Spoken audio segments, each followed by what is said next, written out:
Hey guys, good morning, welcome to my channel. আবার চলে এসেছি একটা নতুন ব্লগ নিয়ে। আর আজকে তো বাবা সকালবেলা যে ম্যাচটা দেখলাম, একটা হলো গিয়ে আজকে সব থেকে বড় ব্যাপার, জার্মানি নক আউট হয়ে গেছে ওয়ার্ল্ড কাপ থেকে।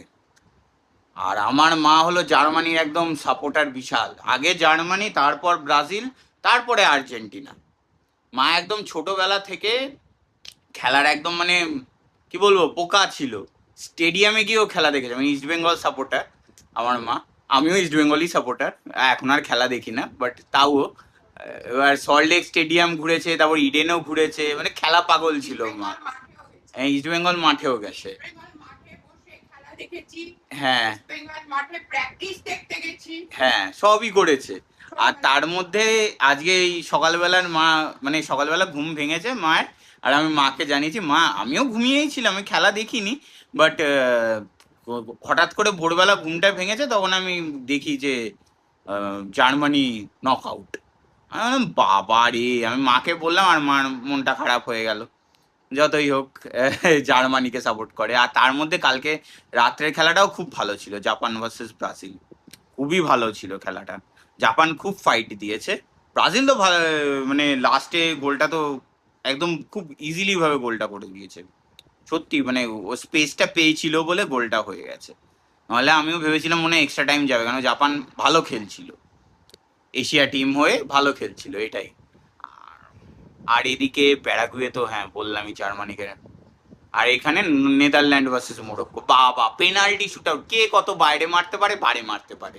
তাও তো আমাদের মোরক্কোর মানে আমাদের বলছি কি, মানে মোরক্কোর গোলকিপার যে, সে তো আগের বছরও স্পেনের এগেনস্টে সেভ দিয়েছিল, পেনাল্টি সেভ। আর এবারও দিয়ে দিল, নেদারল্যান্ডের বিরুদ্ধে একটাই সেভ দিয়ে দিয়েছে, ব্যাস বাজি মাত। মানে এই গোলকিপার। আর আমাদের আমাদের তো আর্জেন্টিনার এমি মার্টিনেস তো ছিলই, ছিল কি বলে আছে। জানি না এবার এবার আর কি, নক আউটে তো এখনো দেরি আছে আর্জেন্টিনার খেলা, বাট আমি বেশি কিছু বলবো না সেই নিয়ে। আর এদিকে আজকে আর আপাতত দেখি ব্রেকফাস্টে কি খাওয়া যায়, আপনাদের তো দেখাবোই।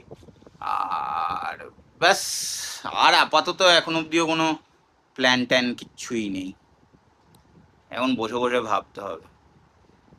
খেলা জিনিসটা কিন্তু একটা হেভি ব্যাপার। এই খেলা জিনিসটা মানে ফুটবল হোক, ক্রিকেট হোক, যারা দেখে মানে মানে কি বলবো, সময় কেটে যায় আর মন একদম ভালো করে দেয়। এই সব ম্যাচগুলো মানে হেভি টান টান উত্তেজনা, যে ম্যাচগুলো দারুণ লাগে। আর এদিকে আমার এমনিতে তো অত আমি খেলা দেখতাম না ছোটবেলায়, মানে আমি 2000 কি বলবো, 10 থেকে, মানে 10, হ্যাঁ 10 থেকেই ওই মা দেখতো, পাপা দেখতো রাত জেগে, তখন আমি দেখতাম। সেই থেকে পাপা তো দেখতো না, মাই দেখতো। পাপা ওই মাঝে সাঝে ঘুমের মধ্যে চোখ খুললো দেখলো। মা দেখতো, দিয়া দেখতো। আর আমি তখন দেখতাম। তো আস্তে আস্তে আমার তো ভাই মেসিকে, যখন থেকে আমি খেলা দেখা শুরু করেছি, আমি মেসিকেই দেখতে শুরু করেছি। আর মেসি আমার কাছে সব। আর তো এখান থেকেই মানে মার কাছ থেকে এটা আমি বলতে পারি যে আমি খেলা পাগল হয়েছি। কিন্তু হ্যাঁ, মা যতই রাত জেগে খেলা দেখুক, আমাকে এখনো যদি আমি বলি মা রাত জেগে খেলা দেখবো, তখন প্রথমে আগে বলবে, কেন তুই রাত জাগবি, তুই ঘুমা। হ্যাঁ, হ্যাঁ, মা কিন্তু মাস্টার ছিল। কিন্তু এখন আর কিছু মানে এই মাঝে সাঝে বলে। ওয়ার্ল্ড কাপে এখন খুব রেয়ার বলছে। আগে যেমন কলেজ কলেজ যখন থাকতো তখন তো কালকে কলেজ আছে, তুই আবার রাত জেগে খেলা দেখবি, মানে লালিগা এইসব দেখতাম তো। সন্তানকে শাসন করব না, হ্যাঁ, নিজেরা করেছি। হ্যাঁ, সো আমি এই রাত জেগে খেলা দেখেছি, খেলা শুনেছি, এগুলো আমার হ্যাবিট ছিল। এক তার মধ্যে লেখাপড়া না করলে আমার মা দুম দুম করে পিঠে দিত। তারপর হচ্ছে খেতে দিত না, জল খাবার খেতে দিত না, মানে দিতই না। তো এই এই হলো গিয়ে ব্যাপার। তো ওখান থেকেই আমি খেলা পাগল হয়েছি। আর সিনেমা পাগলটা আমি এমনিই হয়ে গেছি, ওটা কারুর থেকে পাই না আমি, কেন আমার বাড়িতে কেউ ওরকম সিনেমা পাগল না, ওটা আমি একাই। এখন আমার এখন অবস্থা কি, আমি সুপার গার্ল দেখতে চাই কিন্তু কেউ মানে যাচ্ছে না। আমি কি করব না, দেখি। আমি খেলার সঙ্গে কিন্তু বই পোকাও, আমি ভীষণ বই পড়তে হ্যাঁ, মা ভালোবাসি, বই পড়তেও ভালোবাসে। প্রচন্ড গল্পের বই পড়ি। হ্যাঁ, কিন্তু সেটা আমার ছেলে মেয়ে না, আমরা অত গল্পের বই পড়তে ভালো লাগে না আমাদের। ওরা আমার বাবার মতো। তো এই হলো ব্যাপার। ঠিক আছে, এবার একটু আবার ওয়াশিং মেশিনে কাচতে দিয়েছি ওগুলো, প্রচুর জামা কাপড় কাচতে দিয়েছি, ওগুলো আবার মেলতে হবে, হয়ে গেছে।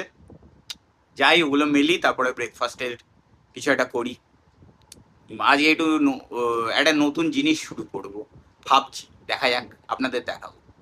A few minutes later. আজকের ব্রেকফাস্ট হচ্ছে আমার ছাতুর শরবত। আমি কদিন এবার থেকে ছাতুর শরবতই খাবো ভাবছি। খেয়ে দেখা যাক কি ইমপ্রুভমেন্ট হয়।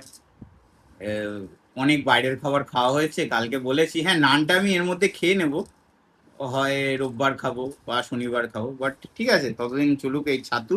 আর এই ছাতু খাওয়ার পর, ছাতুর শরবত খাওয়ার পর ভাবছি দুটো কলাও খেয়ে নেবো। হ্যাঁ কি বলো মা?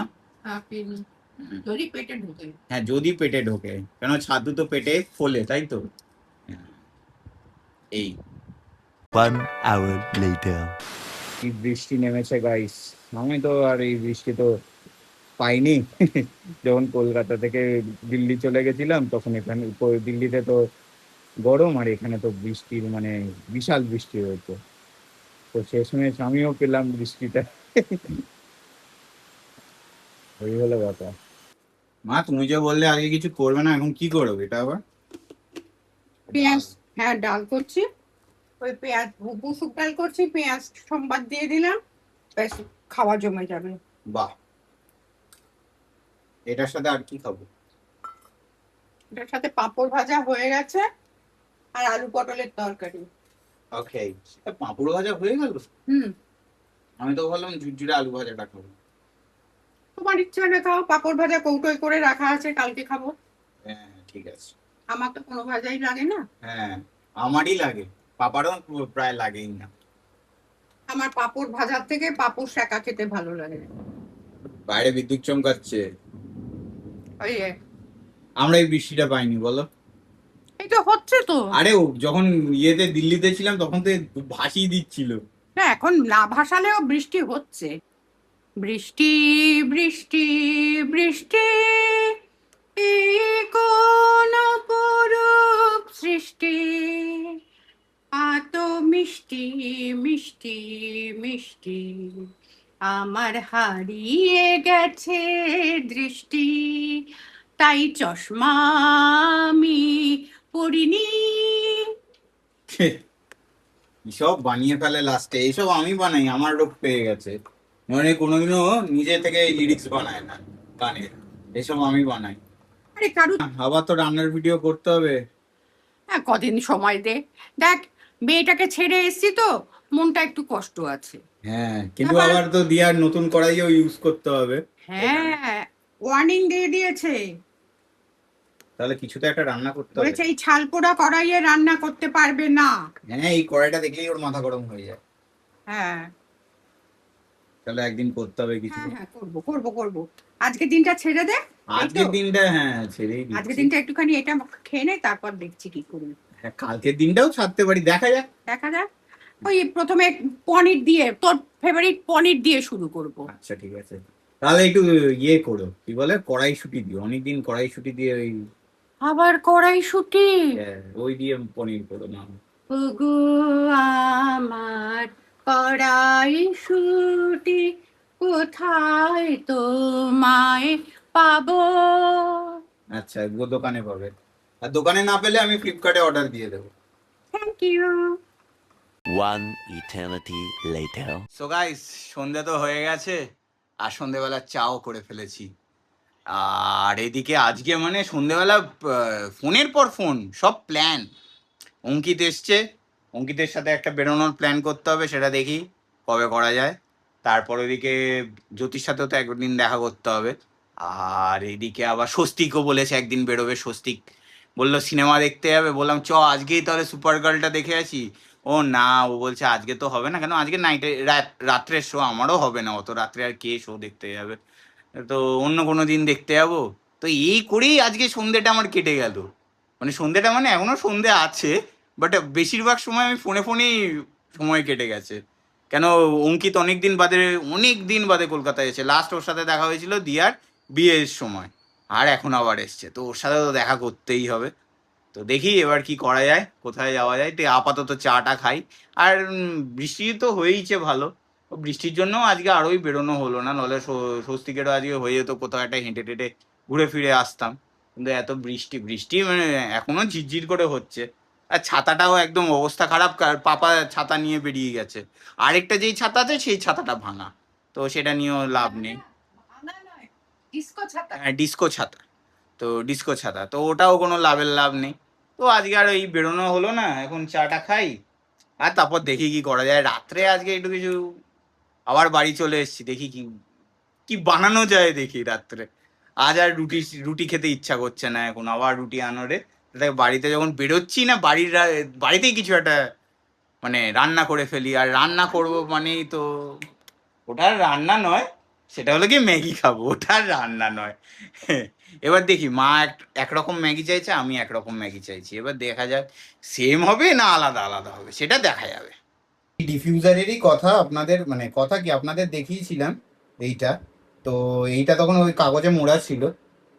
এবার তখন তো আর দেখানো যায়নি, আমি বলেছিলাম যে বাড়ি গিয়ে আপনাদের দেখাবো। তো এইটাই কিনেছিলাম ওখান থেকে। এইখানে ওপরে কর্পূর যেদিন আনবো, কর্পূর এখানে দেবো। আর এইখানটা একটা ক্যান্ডেল, ছোট ছোট গোল ক্যান্ডেল হয় না, ছোট্ট একদম গোলগুলো, তো এইখানে দিয়ে জ্বালিয়ে দিলে এখানে ওই গরম হয়ে মানে কর্পূরের গন্ধ একদম সারা বাড়িতে ছড়িয়ে যাবে। তা এটা তো বেশ সুন্দরই দেখতে হয়েছে, কারণ মারও ভালো লেগেছে আর আমারও ভালো লেগেছিল এটা। আরও ছিল বুদ্ধ, তারপরে এমনি, কিন্তু এটা বেশ ভালো লাগছিল, তো এটাই নিয়েছি। Meanwhile, বাবু রত্নের জিনিস দেখা যাক। প্যাকেটটা ভালোই গরম, খোলা যাচ্ছে না। ঘি আর রসের একটা অদ্ভুত রকমের গন্ধ বেরোচ্ছে গরম গরম মালপোয়া দিয়ে। এটা রস, অবভিয়াসলি এটা রস। আর এখানে আছে ভেতরে মুগ চালের হালুয়া, এটাও গরম গরম, ঘি চপচপ।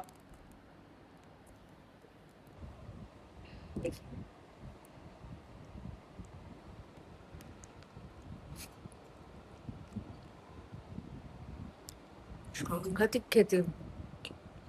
আজকে দুদিকে দুটো রান্না, মানে একই জিনিস রান্না, বলছি ম্যাগি। একটা হচ্ছে মায়ের জন্য সুপি ম্যাগি, আর আমি খাবো ফ্রাইড ম্যাগি, তার জন্য ম্যাগি সেদ্ধ করা হচ্ছে। আর ম্যাগিটা প্রায় হয়ে এসছে, প্রায়। আমারটা এখনো শুরুই হয়নি, ওই সেদ্ধটা মানে সেদ্ধটা হয়েছে বাস। লাস্টে একটু গোলমরিচ দিয়ে নে। আর কিছু দাও? আর তো কিছু দাও না, বিট নুন তো আমি দিয়েই দিয়েছি। a few minutes later. আমার ফ্রাইড ম্যাগিও রেডি। খেলাম অনেক দিন বাদে আবার সেই ফ্রাইড ম্যাগি, আর মাও ভালো খেয়েছে। মা তো ভালো খাবে, এই সুপি হয়েছে বলে মার খুব ভাল লাগে বেশ। মনে হয় টমেটো স্যুপের ইয়ে দিয়ে খাচ্ছে, কারণ ওই কেচাপটা বেশি করে দিই তো ওর জন্য। আর এদিকে দিয়াও তো বিশাল মিষ্টি খেয়ে নিল আজকে, মালপোয়া আর ওইখানে ওই যে মুগ ডালের যেটা, বাবা, মুগ ডালের হালুয়া। হ্যাঁ, আমিও খেয়েছি সেটা, আমার অতটাও মানে লাগেনি, কেন আমার ওগুলো অত অত ভাল লাগে না, ওই ঘিয়ে একদম পুরো টইটম্বুর করা। কিন্তু যাদের ভাল লাগে, যেমন পাপার ভাল লাগে, মা খেয়েছিলে, মা খায়নি, ওই দিয়া খেয়েছে ব্যাস। এই আবার আজকে খাচ্ছে, আবার মালপোয়াও খাচ্ছে বাবা। সো ব্যাস এই আজকের ভিডিও এই অবধি। ভিডিওটা ভালো লাগলে লাইক করবেন, চ্যানেলে নতুন হলে সাবস্ক্রাইব করবেন। দেখা হচ্ছে পরের ব্লগে। Thanks for watching, bye bye.